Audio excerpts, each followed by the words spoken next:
नाजरीन अस्सलाम वालेकुम। इनसाइड न्यूज़ के नए प्रोग्राम के साथ मैं हूं इब्राहिम राजा और आज हम आपको फील्ड मार्शल आसिम मुनीर इमरान खान साहब के मुतलिक एक आला तरीन सतह की ब्रीफिंग, GHQ और PTI के मुज़ाकरात, एक इदारे के अंदर बड़ी लड़ाई, दो टॉप शख्सियात कैसे आमने सामने आईं और पाकिस्तान के सबसे बड़े और सबसे मकबूल लीडर इमरान खान साहब के मुतलिक तीन बड़ी और अहम नोयत की ब्रेकिंग न्यूज़ से आगाह करेंगे। आज की पहली बड़ी breaking news field marshal Asim Munir और इमरान खान साहब के मुतलिक है। अब GHQ, इमरान खान साहब और टॉप 3 शख्सियात के दरमियान मुज़ाकरात के मुतलिक या इनकी बैठक के मुतलिक क्या नई और ताज़ा तरीन ब्रेकिंग न्यूज़ आई है, ये ब्रेकिंग न्यूज़ मुख्तसरन आपको सुनाते हैं। आज की दूसरी बड़ी ब्रेकिंग न्यूज़ एक इंतहाई अहम इदारे में दो टॉप शख्सियात, दो टॉप ओहदेदारों की लड़ाई के मुतलिक है।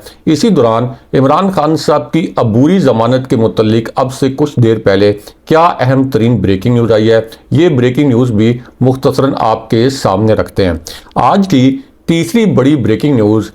GHQ, सुहेल आफरीदी और इमरान खान साहब को की गई एक बहुत बड़ी ऑफ़र के मुतल्लिक है। ये ऑफ़र आज के दिन में इमरान खान साहब तक कैसे पहुंचाई गई और इमरान खान साहब का इस पर क्या रद्द-ए-अमल है, इस हवाले से जो एक बहुत बड़ी ब्रेकिंग न्यूज़ आई है, ये ब्रेकिंग न्यूज़ भी आपके सामने रखेंगे। सबसे पहले आपको GHQ और इमरान खान साहब के मुतल्लिक एक बहुत बड़ी और अहम नोयत की ब्रेकिंग न्यूज़ से आगाह करते हैं। और ये जो ब्रेकिंग न्यूज़ है, ये एक हसास इदारे के आला ऑफिसर से जुड़ी है। और ये जो हसास इदारे के आला ऑफिसर हैं, क्योंकि जब हम हसास इदारे का लफ्ज़ इस्तेमाल करते हैं तो आम तौर पर यह समझा जाता है कि इस्टेब्लिशमेंट के ऑफिसर। भारत अब ये जो हसास इदारे के ऑफिसर हैं, इनको इमरान खान साहब और PTI के मुतलिक एक बड़ा ख़ास किस्म का मिशन असाइन किया गया। यानी ये जो मिशन था, ये मुकम्मल तौर पर इमरान खान साहब और PTI के मुतलिक था। और इस मिशन के 3 हिस्से थे।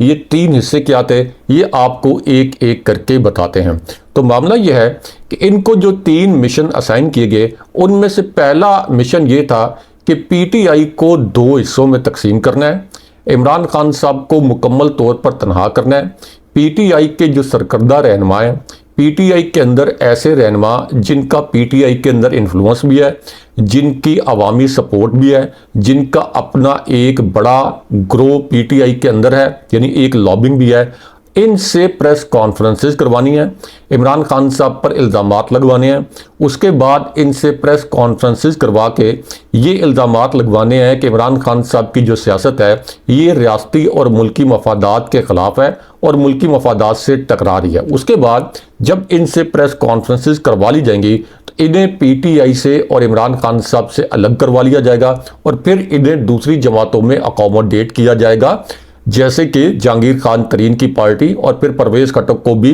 इसी मिशन के तहत PTI के साथ अलग किया गया था। अब उसके बाद इनको दूसरी जो जिम्मेदारी दी गई या जो दूसरा मिशन दिया गया, वो मिशन ये था कि PTI को इलेक्शन से पहले किसी भी सूरत कोई जलसा जुलूस नहीं करने देना, PTI को कॉर्नर मीटिंग नहीं करने देनी और PTI के ऐसे लीडर जो कि इमरान खान साहब के ख़िलाफ़ नहीं जाएंगे, जो इमरान खान साहब के ख़िलाफ़ प्रेस कॉन्फ्रेंस नहीं करेंगे, जो खान साहब पर इल्ज़ामात नहीं लगाएंगे और जो ये कहेंगे कि हम इमरान खान साहब के साथ डटे रहेंगे, तो उनके ऊपर मुकदमात बना के उनको जेलों में डालना है, उनको मुश्किलात से दो चार करना है, उनको कारोबारी और माली नुकसान पहुंचाना है, ताकि वो अमली तौर पर मुकम्मल तौर पर गैर फाल हो जाए, या तो उनको जेल में डाल दिया जाए या वो घबरा कर या गिरफ्तारी के खौफ से या अगवा होने के खौफ से कहीं रोपोश हो जाए। ये उनको दूसरा मिशन सौंपा गया। अब जो तीसरा मिशन था, वो तीसरा मिशन ये था कि इलेक्शन से पहले PTI के पास इंतखाबी निशान नहीं होना चाहिए, क्योंकि जो इंटरनल सर्विस करवाए गए थे उनके मुताबिक PTI को जिस किस्म की सप्रेशन का शिकार किया गया, जिस तरह से PTI को कुचलने की कोशिश की गई, उसके बावजूद सर्वेज ये कह रहे थे कि इस इलेक्शन में PTI 2/3 अक्सरियत से ज़ायद मार्जिन से ये इलेक्शन जीत जाएगी। इसलिए तीसरा मिशन ये था कि PTI से उसका इंतखाबी निशान छीन लिया जाए और PTI इंतखाबी निशान के बगैर इस इलेक्शन में उतरे और इस तरह से PTI के खिलाफ इस साजिश में जस्टिस फाइज ईसा भी इस्तेमाल हुए और इसी तरह chief election commissioner Sikandar Sultan Raja भी इसी मिशन का हिस्सा बन के पीटीआई के खिलाफ इस्तेमाल हुए। अब उसके बाद हुआ क्या? हुआ ये कि ये जो तीनों मिशन सौंपे गए थे, ये पूरी आप कह लें कि जिम्मेदारी के साथ, पूरी तंदुही के साथ और पूरी एफर्ट के साथ इस मिशन के ऊपर काम किया गया। इन तीनों मिशंस पर काम करके पीटीआई के कुछ सरकर्दा रहनुमाओं को इमरान खान साहब से अलग कर दिया गया। इनके ज़रिए इमरान खान साहब पर इल्ज़ामात भी लगवाए गए, लेकिन उसके बावजूद कि पीटीआई के पास इंतखाबी निशान नहीं था, लोगों ने रिएक्शन में 8 फरवरी 2024 के इलेक्शन में बांग्लादेश से बड़ा खामोश इनकलाब लाते हुए उन्होंने जो मुज़ीका खेज़ किस्म के इंतखाबी निशान अलॉट किए गए थे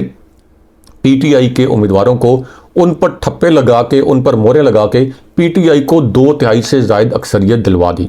अब ये जो सिचुएशन थी, ये पाकिस्तान के ताकतवर हलकों के लिए नाकाबिले कबूल थी और बहुत सरप्राइजिंग थी, क्योंकि वो इसके लिए तैयार नहीं थे और इसका कोई बैकअप प्लान भी तैयार नहीं था, क्योंकि ताकतवर हलके बहुत कॉन्फिडेंट थे कि जिस तरीके से पीटीआई को आप ये कह लें कि सप्रेस कर दिया गया था, तो उसमें कोई तवक्को नहीं कर रहा था कि लोग इतनी बड़ी तादाद में निकलेंगे और इमरान खान साहब और पीटीआई के नाम पर पीटीआई के आज़ाद उम्मीदवारों को वोट देंगे। यहाँ तक कि ख्वाजा आसिफ का जियो न्यूज़ पर एक जो बीपर है वो भी चल गया था और उन्होंने उसमें तस्लीम किया कि वो रेहाना डार साहिबा से बहुत बड़ी लीड से हार गए हैं, और उन्होंने ये अल्फाज भी बोले कि हम में से कोई तवक्को नहीं कर रहा था कि पीटीआई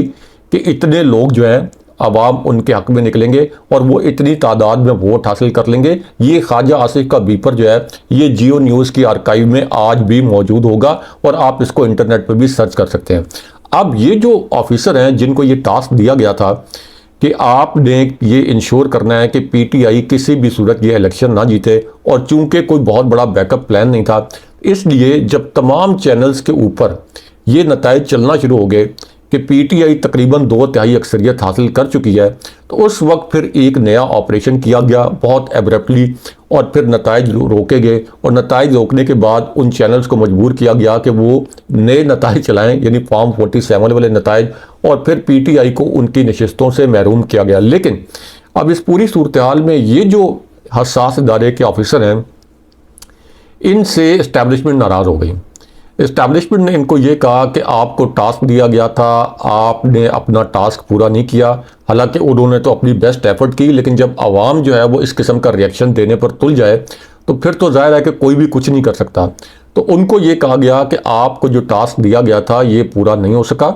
और बहुत जल्दी में आधी रात को ये ऑपरेशन करना पड़ा। आलमी सतह पर तनकीद हुई, आलमी मीडिया ने तनकीद की, आलमी इदारों ने तनकीद की, और ये इस जाली हुकूमत के लिए एक कलंक का टीका बन गया जो कि हमेशा इनके माथे पर सजा रहेगा।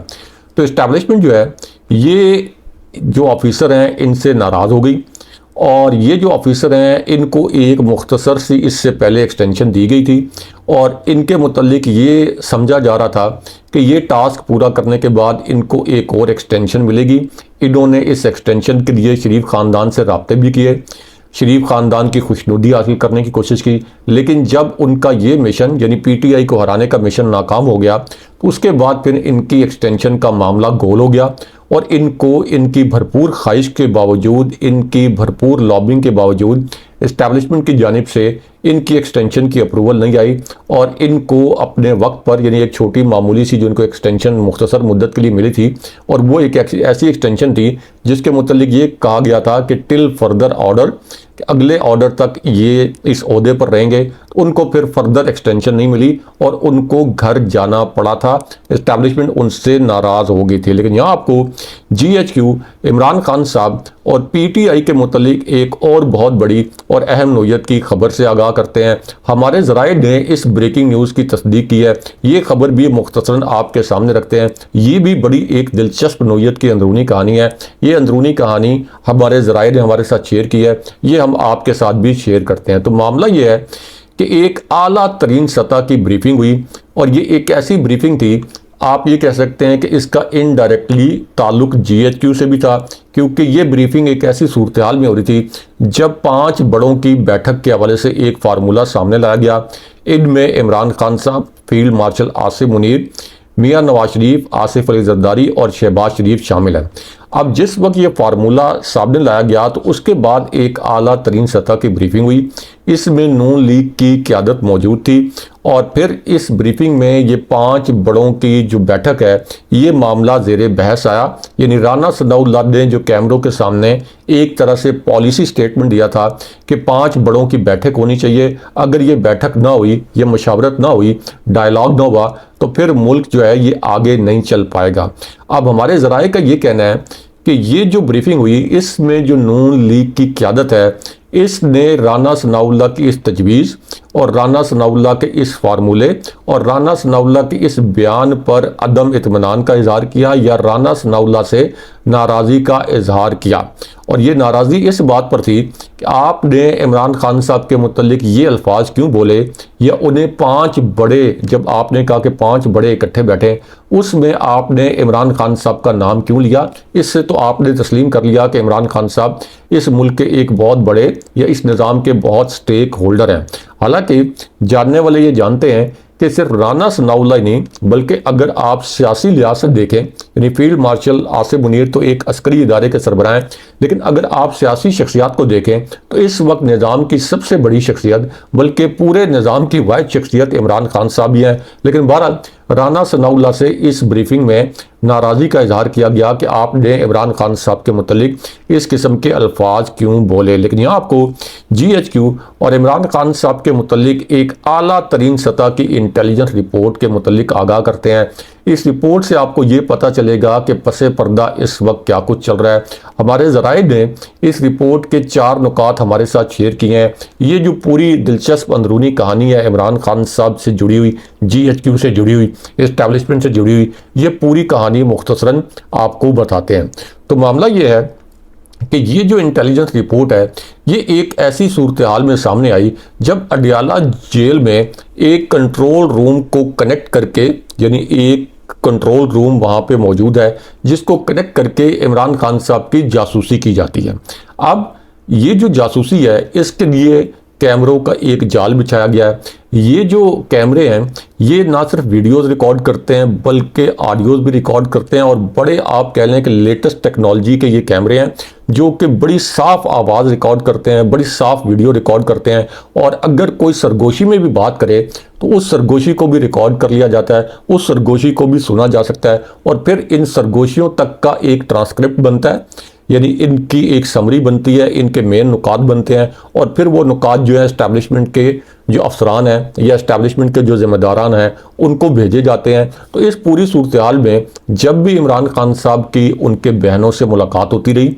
जब इमरान खान साहब की अपने वकला से मुलाकात होती रही, जब इमरान खान साहब की अपने पार्टी लीडर्स के साथ मुलाकात होती रही, तो ये जो बगिंग डिवाइसेज हैं इनमें इमरान खान साहब की ऑडियो भी रिकॉर्ड की गई, उनकी वीडियो भी रिकॉर्ड की गई। इमरान खान साहब क्या एहतजाज के लिए कॉल दे रहे हैं, इमरान खान साहब क्या सियासी हिकमत अमली अपनाने के लिए अपनी पार्टी को हदायत दे रहे हैं। तो ये एक एक लम्हे की live reporting, real time reporting जो है ये इमरान खान साहब के मुतल्लिक अडियाला जेल से की जाती है एक कंट्रोल रूम के ज़रिए।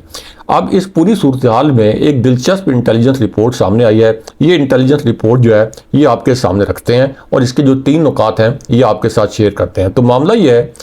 कि इस रिपोर्ट के पहले नुक्ते में ये बताया गया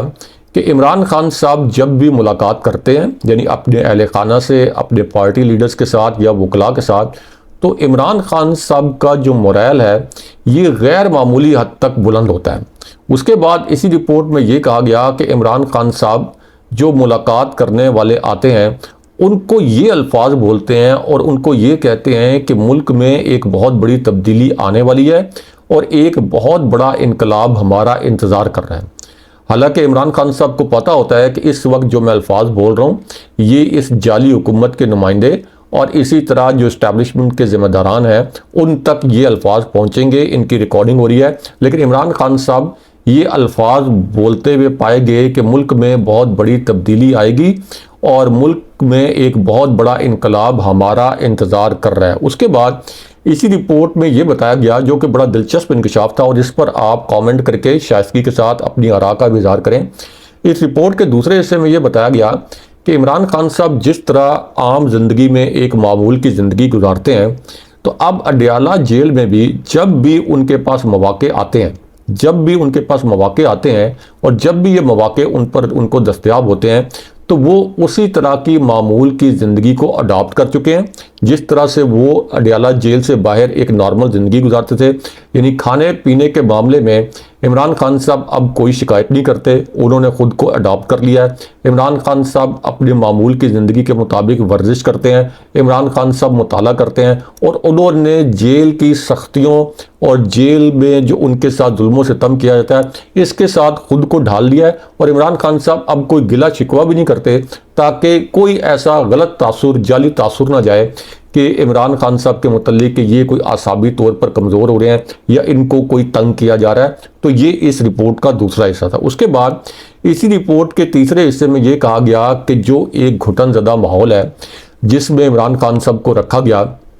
तो इमरान खान साहब को ये घुटनज़दा माहौल और ये जो सख्तियाँ हैं ये इमरान खान साहब को तोड़ने में नाकाम रही हैं। इमरान खान साहब ने कभी भी अपने जो वकला या उनकी अहले खाना या बाकी लोग जो उनसे मिलते रहे हैं कभी भी इस तरह का इजहार नहीं किया कि वो यहाँ पे यानी जेल के अंदर इतने अरसे से कैद हैं तो इस दौरान उन्हें कोई बहुत ज़्यादा तकलीफ़ है या आप ये कह लें कि उन्हें कोई आसाबी तौर पर थकावट महसूस हो रही है, जिस्मानी तौर पर थकावट महसूस हो रही है। तो वो हर वक्त ताज़ा दम और हर वक्त एक नए मोराल के साथ एक इनकलाब का इंतज़ार कर रहे हैं और उनको लगता है यानी उनको यकीन है कि एक इनकलाब जो है ये ज़रूर आएगा। तो ये एक रिपोर्ट जो है ये इमरान खान साहब के मुतल्लिक जो है ये सामने लाई गई है। लेकिन यहाँ पे इमरान खान साहब की अबूरी रिहाई और GHQ के एक एंकर के मुतल्लिक एक दिलचस्प नोयत की खबर से आपको आगाह करते हैं। अब ये खबर एक ऐसी सूरत हाल में आई जब इमरान खान साहब को दो पैगामात पहुंचाए गए या आप कह लें कि इमरान खान साहब के लिए दो पैगामात भिजवाए गए और ये दो पैगामात थे, इनमें दो फार्मूलाज थे जो कि इमरान खान साहब की अबूरी रिहाई के मुतालिक थे। यानी इमरान खान साहब के लिए ये पैगाम भिजवाया गया कि ये जो दो फार्मूलाज हैं ये अगर आप मान लें तो इस सिलसिले में आपकी अबूरी रिहाई हो जाएगी और अबूरी रिहाई के बाद आपका कंडक्ट देखा जाएगा। अबूरी रिहाई के बाद आपकी एक्टिविटीज़ को देखा जाएगा, आपकी सरगर्मियों को मॉनिटर किया जाएगा। अगर आपने अबूरी रिहाई के बाद हमारी जो शराइत हैं इन पर अमल दरामद जारी रखा तो फिर आपको दोबारा जेल भेजने का तरद्दुद नहीं किया जाएगा, फिर आप जेल नहीं जाएंगे। आपके जो मुकदमे हैं ये बैकड्रॉप में आहिस्ता आहिस्ता चलते रहेंगे, आहिस्ता आहिस्ता आपके जो मुकदमे ख़त्म होते रहेंगे। ज़ाहिर है कि इन जाली मुकदमों ने एक दिन तो ख़त्म होना ही है। तो अब इस पूरी सूरत हाल में इमरान खान साहब को जो पहली शर्त खान साहब के सामने रखी गई वो ये थी कि इमरान खान साहब जो इस्टेब्लिशमेंट की मौजूदा शख्सियात हैं यानी सरकर्दा शख्सियात, इनके मुतल्लिक जो खान साहब जारहाना किस्म के स्टेटमेंट्स देते हैं, इनके मुतल्लिक जो इमरान खान साहब बयानात देते हैं या ट्वीट्स करते हैं या अलीमा खान साहिबा को कहते हैं कि आप इंटरनेशनल मीडिया पर इंटरव्यूज़ दें और इन इंटरव्यूज़ में इस्टेब्लिशमेंट की कुछ शख्सियात के मुतल्लिक सख्त किस्म के आप बयानात दें या सख्त किस्म के नुकात बयान करें, तो इमरान खान साहब को ये सिलसिला ख़त्म करना होगा और इस्टेब्लिशमेंट के ख़िलाफ़ ये जो बयानात हैं इनको ख़त्म करना होगा, इनको रोकना होगा। एक तो इमरान खान साहब के लिए ये फार्मूला या आप कह लें कि ये शर्त सामने लाई गई। उसके बाद इमरान खान साहब के सामने दूसरा फार्मूला और दूसरी शर्त ये रखी गई कि ठीक है, अगर इमरान खान साहब को अबूरी ज़मानत दी जाती है तो इमरान खान साहब मौजूदा निज़ाम के ख़िलाफ़ उन्होंने जितनी तहरीकों की कॉल्स दी हुई हैं इन तमाम तहरीकों की जो कॉल्स हैं ये इमरान खान साहब वापस ले लें। उसके बाद इमरान खान साहब मौजूदा निज़ाम यानी जो इस वक्त निज़ाम चल रहा है इसके ख़िलाफ़ कोई जिद्दोजहद नहीं करेंगे, कोई मज़ामत नहीं करेंगे। इमरान खान साहब बिल्कुल बैकग्राउंड में रह के आप ये कह लें कि बेज़रर सी सियासत करें और वो एक्टिवली कोई ऐसी सियासत न करें जो कि फौरी तौर पर इस निज़ाम के लिए बहुत बड़ा ख़तरा हो। ये इमरान खान साहब को दूसरा पैगाम पहुंचाया गया। अब इस पर जो GHQ के करीबी एंकर हैं मुनीब फ़ारूक साहब, उन्होंने एक नया इंकशाफ किया है और मुनीब फ़ारूक साहब के मुतल्लिक लोग ये दावा करते हैं कि मुनीब फ़ारूक साहब जो हैं इनके पास GHQ से जुड़ी ख़बरें कम होती हैं और तुक्के ज़्यादा होते हैं। ये मैं नहीं कह रहा, ये PTI के लोग या आप कह लें कि जो असल साफ़ी हैं जिन्होंने एडिटिंग की है, जिन्होंने रिपोर्टिंग की है, जिन्होंने फील्ड में जाके साफ़त की है, जो असल साफ़ी होते हैं, जो पैराशूटर नहीं होते, वो ये कहते हैं कि ये सिर्फ तुक्के लगाते हैं या अंदाज़ा लगाते हैं। बहरहाल अब मुनीब फ़ारूक साहब ने ये दावा किया है GHQ के ज़राए से या GHQ के मुतल्लिक आप कह लें कि तासुर दिया है कि ये खबर उनको GHQ से मिली है। तो उन्होंने अब ये कहा है कि इमरान खान साहब की रिहाई का फैसला राना सनाउल्लाह या शहबाज शरीफ ने नहीं करना, बल्कि इसका फैसला पाकिस्तान की इस्टेब्लिशमेंट ने करना है। उसके बाद मुनीर फारूक साहब ये कहते हैं कि इस वक्त जो सूरत हाल बनी हुई है, फिलहाल इमरान खान साहब तस्फिये के मूड में नज़र नहीं आते। अब इसके अंदर दो बड़ी खबरें छुपी हैं। अगर मुनीर फारूक साहब का ये दावा दुरुस्त है तो इसके अंदर दो बड़ी खबरें छुपी हैं। एक खबर तो ये छुपी है कि इमरान खान साहब किसी कानून के तहत या आइन के तहत जो है या किसी करप्शन की वजह से इमरान खान साहब कैद नहीं है, क्योंकि वो ये कहते हैं कि इमरान खान साहब की रिहाई का फैसला अदालतों ने नहीं करना, इस हुकूमत ने नहीं करना, बल्कि इस्टेब्लिशमेंट ने करना है। तो इसका मतलब है कि ये मामला कुछ हो रहा है। और दूसरी खबर ये छुपी है, अगर उनका दावा ठीक मान लिया जाए कि इमरान खान साहब तस्फिये के मूड में नज़र नहीं आते, ये मुनीर फारूक साहब के अल्फाज हैं, तो इसका मतलब यह है कि इमरान खान साहब मज़ाकरात पर रज़ामंद नहीं है, यानी बेमानी मज़ाकरात पर रज़ामंद नहीं है और वो किसी भी किस्म की डील नहीं करना चाहते। लेकिन यहाँ पे आपको एक अहम इदारे में दो बड़ी शख्सियात और दो आला शख्सियात, या आप कह सकते हैं दो टॉप शख्सियात के दरमियान जो लड़ाई हो रही है, इसके मुतल्लिक एक ब्रेकिंग न्यूज़ आई है। ये ब्रेकिंग न्यूज़ भी आपके सामने रखते हैं क्योंकि ये एक बड़ी दिलचस्प खबर है और इस पर भी कमेंट करके आप अपनी आरा का इजहार करें। तो मामला ये है कि वज़ीर ख़जाना मोहम्मद औरंगज़ेब, जो कि GHQ के एक नुमाइंदे हैं और इन्हें इस्टेब्लिशमेंट ने और GHQ ने ही वज़ीर ख़जाना बनाया था। शरीफ ख़ानदान इसहाक डार को वज़ीर ख़जाना बनाना चाहता था। इसहाक डार की भी अपनी शदीद ख्वाहिश थी कि वो वज़ीर ख़जाना बने, लेकिन इस्टेब्लिशमेंट ने शरीफ ख़ानदान और इसी तरह इसहाक डार को इनडायरेक्टली एक पोलाइट शटअप कॉल दी और फिर उन्होंने ये भी कहा कि इसहाक डार वज़ीर ख़जाना नहीं बनेंगे। इन्होंने पहले भी इकॉनमी को तबाह किया था और वज़ीर ख़जाना मोहम्मद औरंगज़ेब बनेंगे। अब इसहाक डार साहब को जो करीब से जानते हैं लोग, वो ये दावा करते हैं या ये इल्ज़ाम लगाते हैं कि इसहाक डार साहब वज़ीर ख़जाना बनने के लिए हर वक्त साजिशें करते रहते हैं। इससे पहले मिफ्ता इस्माइल, जो इनकी अपनी पार्टी के वज़ीर ख़जाना थे, उनके ख़िलाफ़ भी ये साजिशें करते रहे थे। अब इस मामले पर एक बड़ी दिलचस्प अंदरूनी कहानी सामने आई है और वो अंदरूनी कहानी एक आला तरीन सतह के इजलास के मुतल्लिक है। अब ये जो इजलास है, इसमें इसहाक डार साहब ने वज़ीर ख़जाना औरंगज़ेब साहब को कटहरे में खड़ा कर दिया, यानी अमली तौर पर कटहरे में खड़ा कर दिया। और इस इजलास में ये एतराफ़ किया गया कि मुल्क की मईशत इस वक्त मुंजमद है और माशी हालात जो हैं ये आगे चलकर मज़ीद ख़राब होने जा रहे हैं। अब इस पूरी सूरत हाल में इसहाक डार ने एक नया और अजीब व गरीब किस्म का पत्ता खेला और वो पत्ता ये था कि उन्होंने ये कहा कि वज़ीर ख़जाना मोहम्मद औरंगज़ेब के ऊपर मुझे मुतसिब बना दिया जाए, यानी मैं उनको अकाउंटेबल करूं और उनकी अकाउंटेबिलिटी का अख्तियार मुझे दे दिया जाए, यानी इसहाक डार को एक आला तरीन सतह की कमेटी का सरबराह बनाया जाए और वज़ारत ख़जाना के जो तमाम फ़ैसले हैं,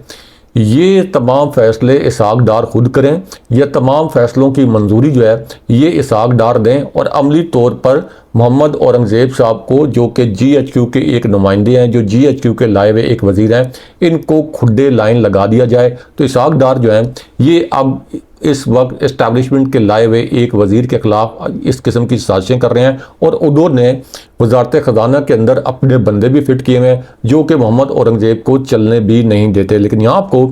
लाहौर से एक दिलचस्प लेकिन तशवीशनाक नौयत की खबर से आगाह करते हैं। तो मामला यह है कि लाहौर में एक रंगारंग कवाली नाइट हुई। अब चूँकि लाहौर से भी PTI ने क्लीन स्वीप किया था और यहाँ आम लोग जो हैं ये बड़ी तादाद में मौजूद थे, आम शहरी बड़ी तादाद में मौजूद थे और वो PTI के हामी थे। अब इस दौरान जो कव्वाल साहब हैं उनको भी जोश आ गया जब उन्होंने देखा कि इतनी बड़ी तादाद में PTI के लोग मौजूद हैं, तो उन्होंने इमरान खान साहब से जुड़ा जो एक गाना है नक दा कोका, ये नक दा कोका गाना उन्होंने गा दिया और यही गाना इससे पहले मलकू ने गाया था। तो उनका नाम पाकिस्तान में स्टॉप लिस्ट में डाल दिया गया था, उनके बैरून मुल्क जाने पर पाबंदी भी लगा दी गई थी और कहने वाले ये कहते हैं कि उनका सॉफ्टवेयर जो है ठीक ठाक तरीके से अपडेट किया गया था। अब ये जो कव्वाल साहब हैं उन्होंने सिर्फ ये गाना गाया तो उन पर बगावत का मुकदमा दर्ज कर लिया गया और इस मुकदमे में हैरान कुन तौर पर यह लिखा गया कि बग़ैर इजाज़त इश्ताल अंगेज़ नगमा गाया गया जिससे रियासत के ख़िलाफ़ साजिश की गई। और इससे आप अंदाज़ा लगा लें कि मरियम नवाज़ जो हैं ये इमरान खान साहब या कैदी नंबर 804 का जो लफ्ज़ है इससे कितनी खौफजदा है कि उन्होंने कव्वाल साहब जो हैं उनके ऊपर बगावत का मुकदमा बनवा दिया। लेकिन यहाँ पे GHQ और सुहेल आफरीदी के मुतल्लिक भी एक बड़ी और अहम नौयत की ब्रेकिंग न्यूज़ से आगाह करते हैं। अब ये जो ब्रेकिंग न्यूज़ है ये एक ऐसी सूरत हाल में आई जब सुहेल आफरीदी के एक तरफ नाकाबिल ज़मानत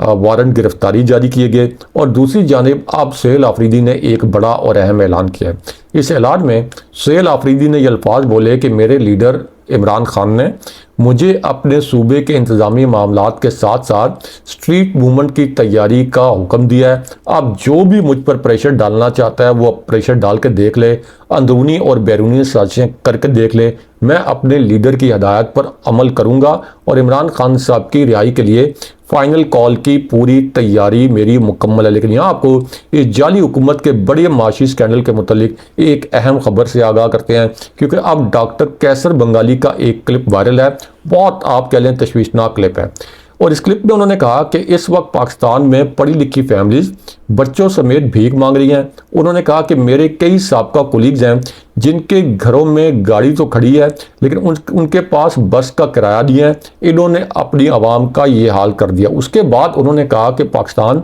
अमली तौर पर डिफ़ॉल्ट कर चुका है और हम कर्जा लेते हैं